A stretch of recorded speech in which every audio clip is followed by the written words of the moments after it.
मैं परमानंद राय आप लोगों के बीच एक वर्ग 6 के किसलय हिंदी किताब से रहीम के दोहे लेकर आया हूँ। ये पाठ 12 है और ये बच्चों के साथ साथ अभिभावक के लिए भी है, क्योंकि जब रहीम साहब ने अपनी अनुभव को लिखा दोहे के रूप में, तो निश्चित तौर पर यह सोचा भी नहीं होगा कि इस दोहे को मैं बच्चों को पढ़ाने के लिए लिख रहा हूँ या स्कूल की व्यवस्था होगी, बच्चे पढ़ेंगे तो ऐसा होगा, बच्चे सीखेंगे।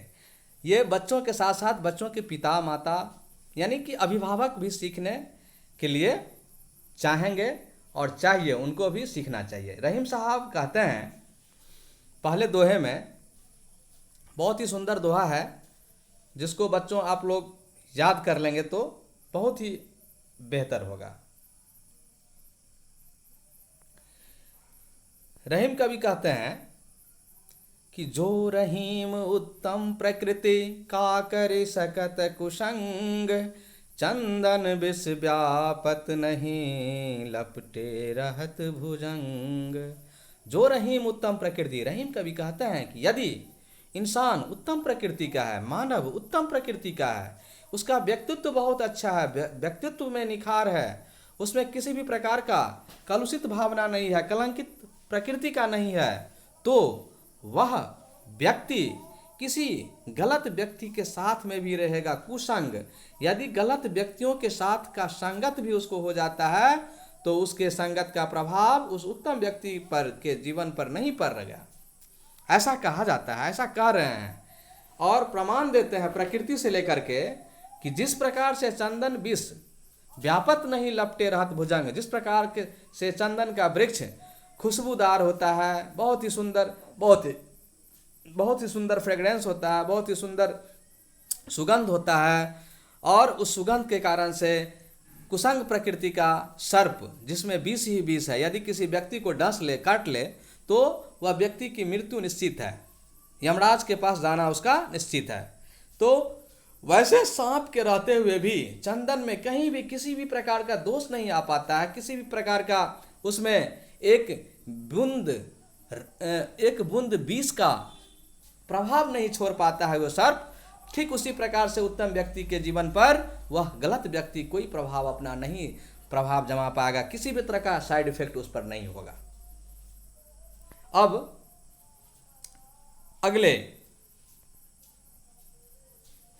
अगले दोहे में रहीम कवि कहते हैं कि अब दूसरे दोहे में रहीम कवि कहते हैं, इसके माध्यम से मैं रहीम कवि की बातों को आप लोगों तक पहुंचाने के लिए प्रयास कर रहा हूं।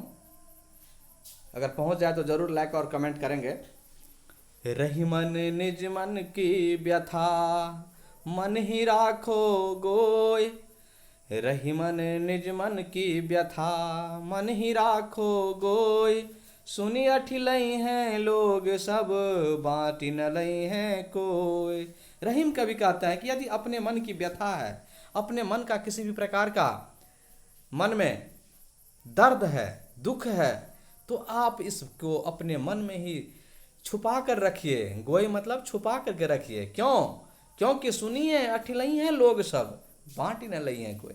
यदि आप किसी व्यक्ति के सामने में अपने दुख को प्रकट करते हैं तो वह व्यक्ति आप पर मुस्कुराएगा, व्यंग मुस्कान करेगा, हंसेगा, इस तरह से जैसे कि आपने कोई बहुत बड़ा अपराध कर दिया है, लेकिन आपके दुख को वो नहीं बांटेंगे। इसलिए रहीम कवि कहता है कि हे मानस, हे व्यक्ति, अपने मन की व्यथा को किसी दूसरे व्यक्तियों के पास आप शेयर नहीं करें, उसको नहीं बताएं, नहीं तो आपका दुख वो और दुख, आपके दुख को लेकर के वो आपको परेशान कर सकता है, ना कि आपको सॉल्व कर सकता है प्रॉब्लम। अब नेक्स्ट दोहे में कवि साहब कहते हैं, देखिए, रहीमन धागा प्रेम का मत तोरे ओ चटकाए, जोरे से फिर ना जुरे जुरे गांठ पर जाए।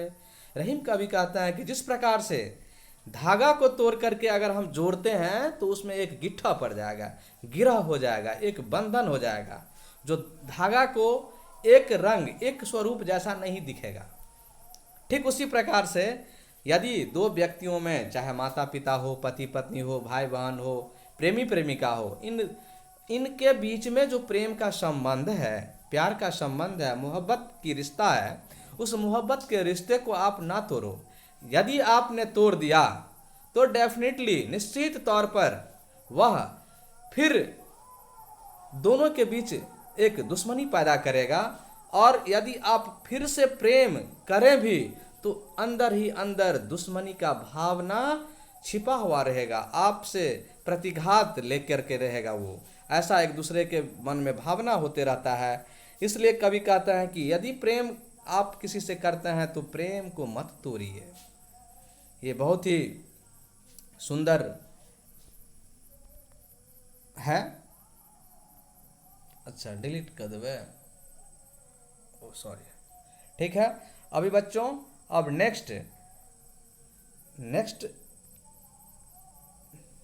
नेक्स्ट दोहे में मैं चूंकि सीख ही रहा हूं तो आप लोगों को इस तरह से वीडियो बना करके कैसे बनता है, इसलिए कोई घबराने की बात नहीं है। अब देखिए नेक्स्ट वीडियो, इसमें मेरा सहयोग एक बहुत ही अच्छा विद्यार्थी है, रुपेश कुमार भंडारी धगजरी का, जो मेरा स्टूडेंट रह चुका है, अभी कंप्यूटर साइंस इंजीनियरिंग कर रहा है, उसका तकनीकी सहयोग है। तो अगले दोहे में कवि कहते हैं, रहीम कवि साहब, तरुवर फल नहीं खात है, सरवर पियहि न पान, कही रहीम पर काज हित, संपत्ति संचहि सूजान। तरुवर फल नहीं खाता है। कभी प्रकृति में आप लोग जिंदगी के इतने बसंत देख लिए होंगे, कभी आपने देखा किसी पौधे, किसी पेड़ पौधे में जो फल लगता है वो पेड़ पौधा अपना फल खाता है? नहीं खाता है दोस्तों। सरवर पियहि न पान, और सरवर सरोवर तालाब क्या अपना पानी खुद पीते हैं? नहीं ना, नहीं पीते हैं। ठीक कवि कहते हैं कि इसी प्रकार से आप दूसरे का हित कीजिए। जिस प्रकार से पेड़ पौधा और सरोवर अपना अर्जित संचित धन अपने लिए यूज नहीं करता है, अपने लिए उपयोग नहीं करता है, दूसरे के हित में काम आता है, ठीक उसी प्रकार से दोस्त बच्चे अपने संचित धन को, अपने संचित संपत्ति को दूसरे के कामों में भी कभी लगाना चाहिए, क्योंकि वो दूसरे के लिए है। आप जो संचित करते हैं वो अपने बच्चों के लिए करते हैं, अपने आने वाले पीढ़ियों के लिए करते हैं। तो ऐसा रहीम कवि कहते हैं कि इसके चक्कर में, इस संपत्ति के चक्कर में आपस में बैर नहीं होना चाहिए। बहुत अच्छी बात है। अब अगले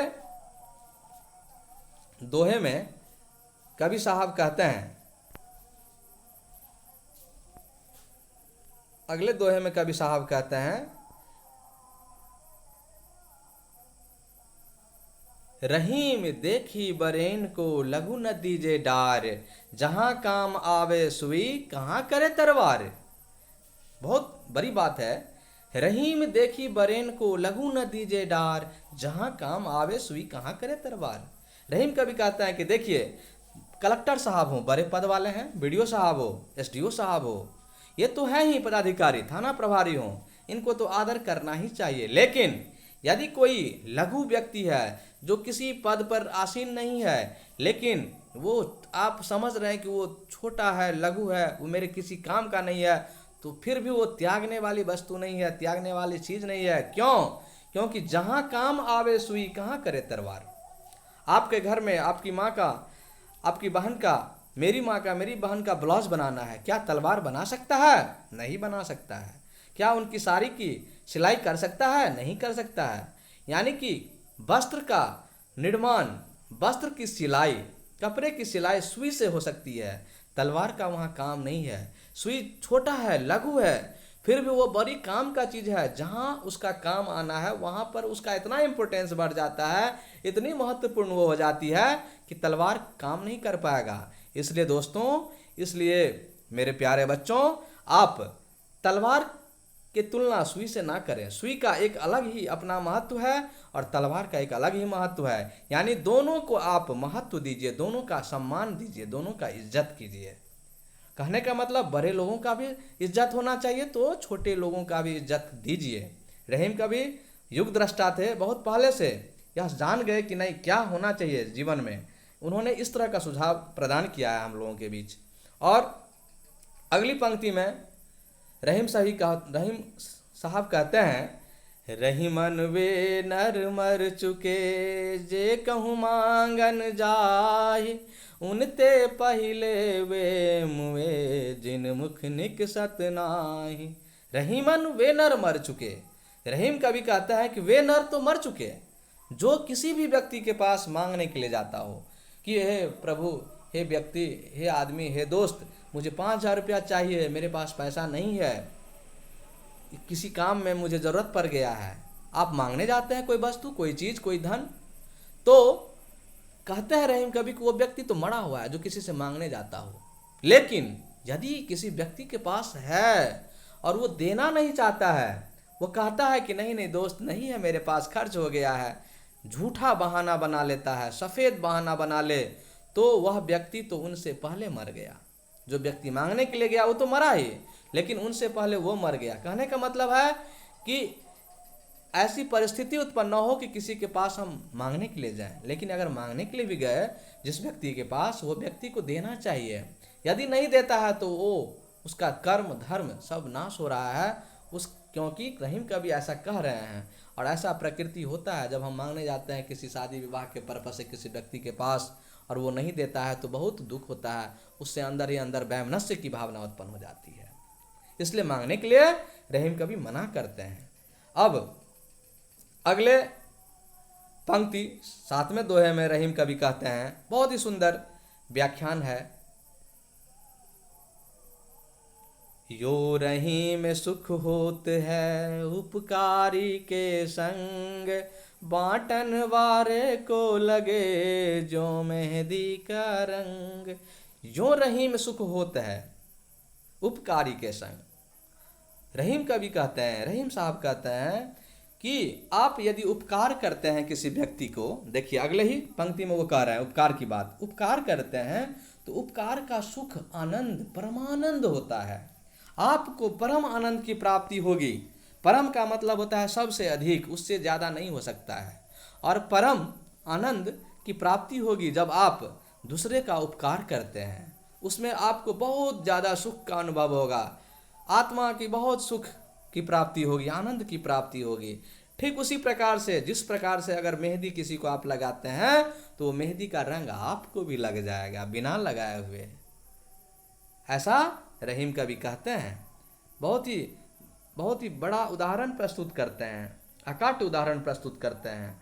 और अगले दोहे में कवि साहब कहते हैं उन व्यक्तियों के लिए है जो धैर्य विहीन हो जाता है।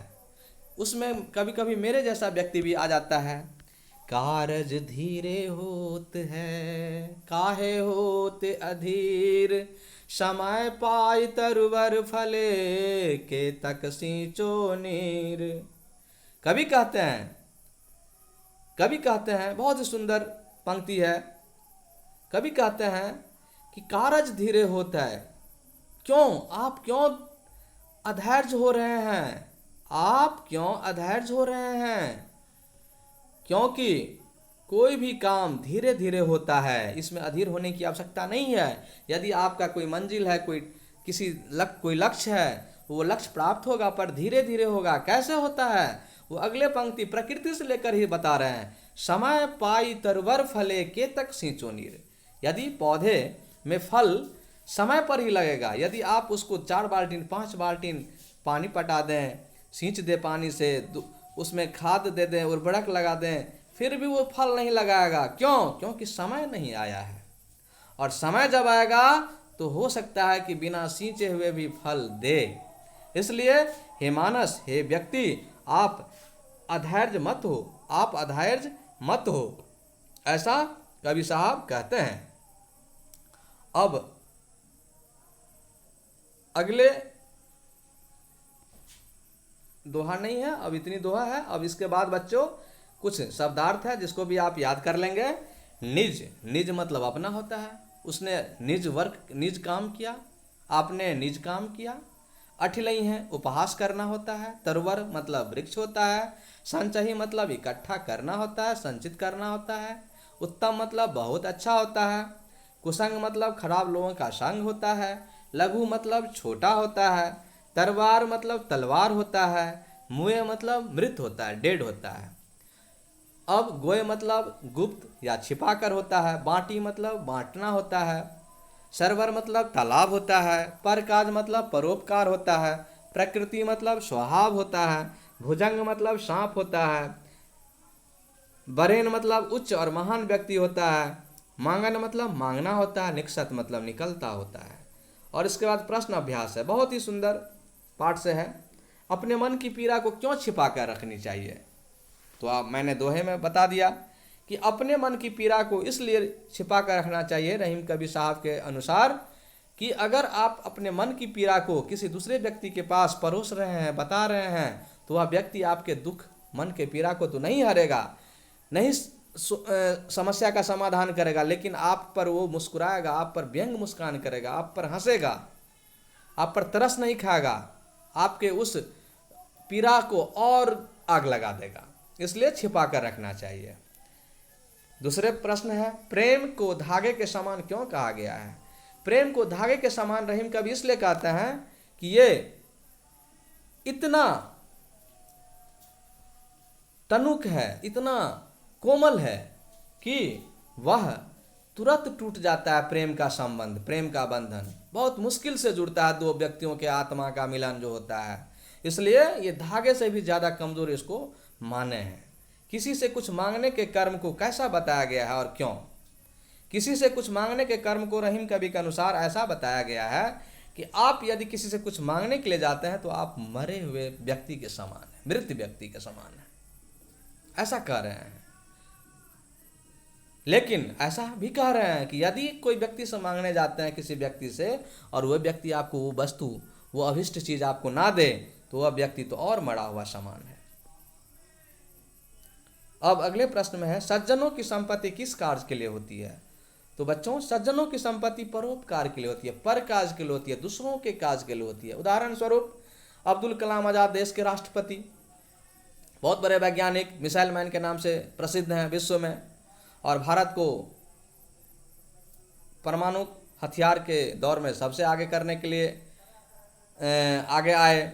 तो उन्होंने अपने जीवन में जितने भी संपत्ति, जितने भी पैसा अर्जित किया, वो सब देश के नाम, राष्ट्रहित के नाम रख दिया, अपने फैमिली को नहीं दिया। यानी कि कहने का मतलब है कि सज्जनों की संपत्ति है वो परोपकार के लिए यूज किया जाता है, प्रयोग किया जाता है।